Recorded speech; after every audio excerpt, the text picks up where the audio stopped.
পূর্ব বর্ধমানের হাটশিমুল গ্রামে রয়েছে একটি প্রাচীন গোপাল মন্দির। সঙ্গী করলাম আমার এক ভাইকে, আর ঘুরে এলাম এই গোপাল মন্দির থেকে।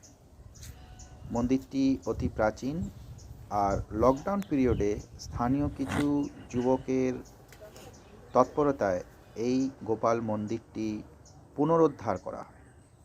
পুনরুদ্ধার করার পরে এখানে ভগবান শ্রীকৃষ্ণের মূর্তি স্থাপন করা হয়, যেটি নিত্য পুজো করা হয়। মন্দিরটি অতি প্রাচীন।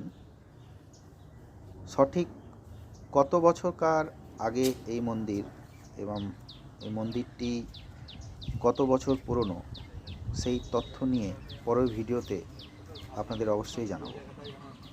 মন্দিরটি হাটশিমুল গ্রামে অবস্থিত, অবশ্যই ঘুরে আসবেন। ধন্যবাদ।